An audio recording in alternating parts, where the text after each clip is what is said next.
I want you to do something a little radical right now, like wherever you are listening to this. Yeah, just take a second. Exactly. I want you to literally unclench your jaw.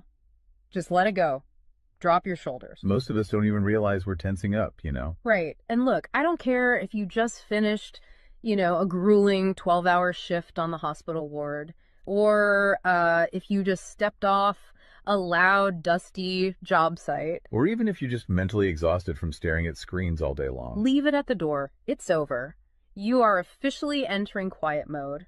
So just take a deep breath. That's the baseline we need for this. It really is. And now I want you to look at the phone sitting next to you, or maybe the smartwatch on your wrist.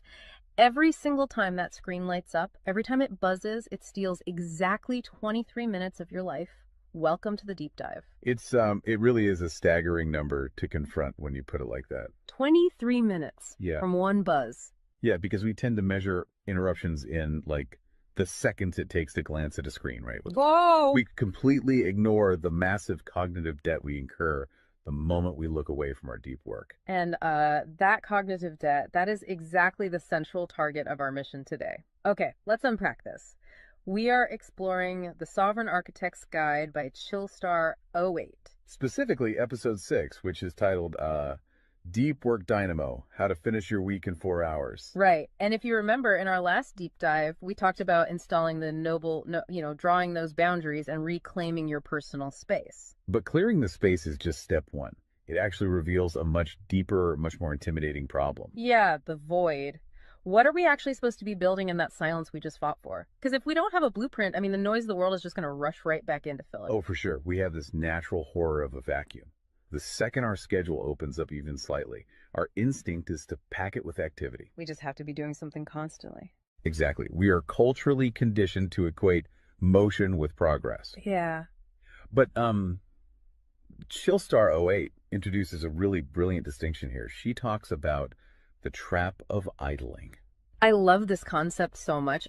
Think about a car engine, right? Mm-hmm. The engine is running, the pistons are firing, it's burning through all this expensive fuel, making a ton of noise and vibration. But the car is in park. Yes, it isn't going anywhere, and that is what most of our daily quote-unquote busyness looks like. We feel incredibly productive because we are in constant motion. Right. You check a text message while you're sitting at a stoplight. Or you answer a quick email while walking from your car to the front door. You stare at a spreadsheet on your laptop while, your family dinner is sitting right in front of you, literally getting cold. And that right there is the illusion of productivity. You end your day feeling physically and mentally depleted because you were constantly doing something. So you didn't actually do anything that matters. Exactly. If you step back and evaluate your legacy, Mm-hmm. the deep, meaningful work, the art, the business strategy, the relationships. Right, the relationships that actually move your life forward. None of it progressed. You spent 8 hours idling. You were everywhere, which means you were truly nowhere. Man, that hits hard. And this brings us back to that terrifying 23-minute statistic from the research she cites. I don't want to just gloss over this. No, we definitely shouldn't. Because understanding the mechanism behind it is crucial. Why does a 5-second distraction cost us almost half an hour? It basically comes down to how our prefrontal cortex manages working memory. Your brain is not a computer processor that can just run multiple applications in parallel. Right. We can't actually multitask. Exactly. When you are doing deep work, say writing a complex proposal, your brain loads this massive fragile web of context into your working memory. Like holding all the pieces of a puzzle in your hands at once. Yes. You are holding multiple variables, ideas, tones all at once. So when your phone buzzes and you glance at a text from your partner asking about groceries, your brain is forced to execute a context switch. So it has to dump all the proposal data just to load the grocery data. It literally flushes the working memory buffer, yeah. It has to process the new rules and the emotions associated with that text message. Wow. And then when you turn back to the proposal, you cannot just pick up where you left off. Your brain has to laboriously rebuild that entire web of context from scratch. Oh, I hate that feeling. Were you just staring at the screen like, what was I even saying? Right. It has to retrieve the thread of your argument. Remember the tone you were using, recall the variables. That rebuilding process takes an average of 23 minutes of cognitive effort, And it burns a ton of energy doing that, right? massive amounts of glucose. That explains so much. I mean, that is why people hit 5 p.m. and feel physically exhausted, almost sick to their stomachs. Even if they've just been sitting in a really nice ergonomic chair all day. Exactly. They haven't been doing deep work. They've been doing cognitive gymnastics, just constantly flushing and reloading their working memory. They are burning fuel just to stay in park. So, okay, let me bring in what I like to call the transformer concept here. Because our focus is like an electrical grid. If you have, 50 browser tabs open, you are leaking energy as raw, unusable heat rather than concentrated light. That's a great way to look at it. So if we are all acting like our focus is this cheap renewable resource, how do we stop being what Chillstar '08 calls a subject to the pings of the world? I mean, how do we actually become the architect of our attention? Well, what's fascinating here is how she frames the philosophical shift we need. She says utility does not equal value. Oh, say that again. Utility does not equal value. Right. In the modern workforce, we have been completely conditioned to believe that being constantly available makes us valuable. Like if you answer a Slack message in 3 seconds, you're the hero. Exactly. You are praised as a good worker. Or if you jump on a Zoom call with like 5 minutes notice, you're a team player. But that is just utility. I mean, being highly available makes you a commodity. You're like a human router just passing information back and forth. And routers are easily replaced. True sovereignty, true value comes from being impactful. You simply cannot make a deep, lasting impact if your attention is constantly fractured by the agendas of other people. Yeah, when you operate like that human router, you are spending your finite, precious Mondays executing someone else's script. You're a subject to the pings of the world. Okay, so we know the biology of why this destroys our focus, and we understand the philosophical trap of, trying to be too available, but how do we actually fix the mechanics of our workday? We have to build the deep work dynamo. Right. So think of your attention like water pressure. If you poke 50 tiny holes in a garden hose, open browser tabs, email notifications, group chats. The water just trickles at the end. Exactly. You cannot wash a car with a trickle. You're just making the driveway wet. That's true. So the Dynamo Audit she lays out, it's about putting a high pressure nozzle on that hose. It narrows the opening to create a stream powerful enough to actually blast through the dirt. And the first step in that audit is auditing the physical environment itself. She calls it analyzing your signal-to-noise ratio. Okay, so visualize your workspace right now. She asks you to determine if it is a sanctuary or a transit hub. Let's be honest. Most of us are operating in transit hubs. A transit hub is a place of constant arrival and departure. People walking by, announcements over the loudspeaker, just a blur of motion. Yeah, and you can't build a legacy in a train station. But we need to push past the basic phones are distracting advice, right? Because our listeners already know that. Oh, absolutely. Chillstar '08's rule is much more brutal than that. She says if the phone is even sitting on your desk, even face down, it is acting as a parasite on your cognitive grid. A parasite, just by being in the room. The research supports this entirely, by the way. The mere presence of a smartphone in your visual field, even if it is completely powered off, measurably reduces your cognitive capacity. Because your brain is having to actively expend energy to ignore it, right? Exactly. It is running a background process that just keeps saying, don't check the phone, don't check the phone. That is energy being actively stolen from your primary task. So sovereignty literally begins the moment you physically remove the device from the room, put it in a drawer down the hall. Close the door. Make the physical environment quiet. But okay, let's say you've done that. That doesn't stop your own brain from creating internal noise, right? Like trying to juggle 5 projects at once. How do we fix the internal wiring? That brings us to the second pillar of the audit, which is the batch wiring rule. This directly addresses the danger of switching fatigue, which we touched on with that 23-minute penalty. Right, the cognitive glucose burn. Yeah. When we attempt to multitask, like writing a creative brief, then pausing to check inventory levels, then answering 3 customer service emails. And then trying to go back to the brief. Right. We are grinding our mental gears to dust. We are switching between entirely different cognitive states. Because creative writing uses a completely different part of the brain than calculating inventory, obviously. They require entirely different operating frequencies. So the batch wiring rule dictates that you must group similar tasks together based on their cognitive load. Okay. And you do not switch the current until that specific type of work is completely done. You do all your deep analytical thinking in one high voltage burst. And then you save all your reactive administrative stuff for a separate lower voltage block later in the day. Precisely. It's all about staying in one gear. Like if you are driving up a really steep hill, you don't constantly shift between first gear and fifth gear. You lock into the gear that provides the right torque and you just ride it out. That's a perfect analogy. But okay, here's where it gets really interesting.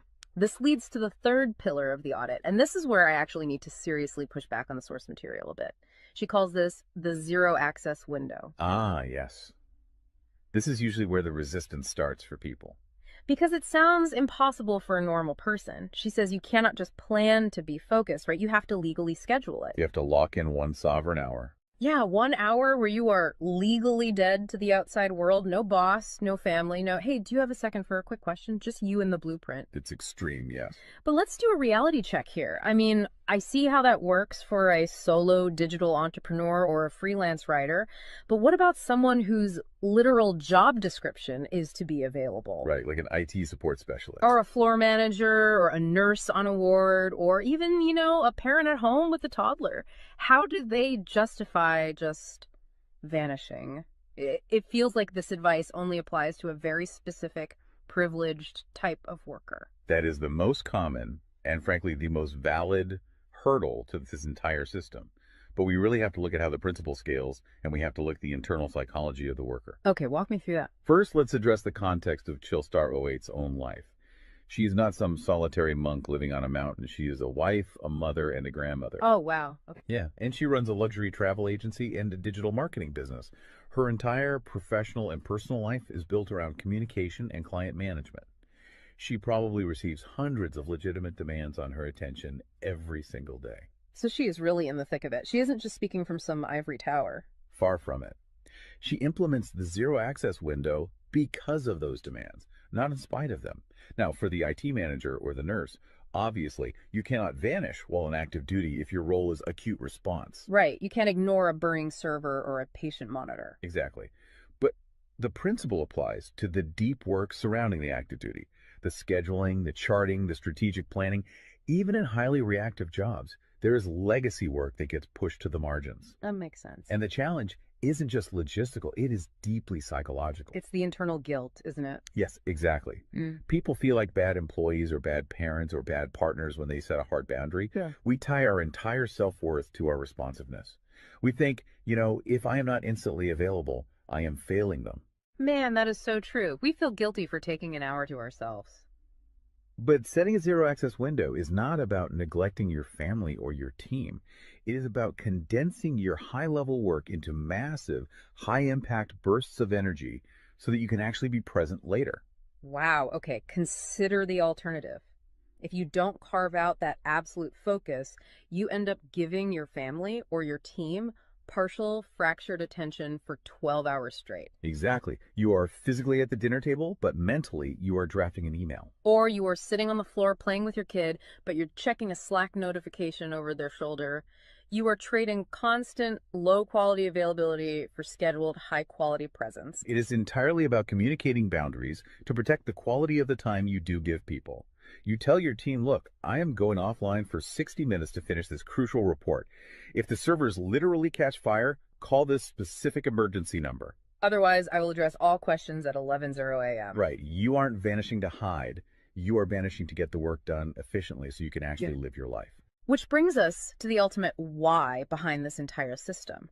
Because once you fight through that guilt, once you build this 4-hour fortress, you have to know what it is all for. It's not just about becoming a hyper-efficient robot. No, because if you use these tools just to do more of your boss's busy work or to take on 3 more stressful projects, you have entirely missed the point. You are just speeding up the treadmill. If we connect this to the bigger picture, the destination we are driving toward is a concept she calls passive magnetism. Okay, break down passive magnetism for us, because it sounds a bit abstract. Think of it as the gravity your work generates when it is undeniably good. Most people operate with active desperation. They are loudly networking, constantly posting, aggressively chasing clients or promotions. Just relying on sheer volume to get noticed. Right.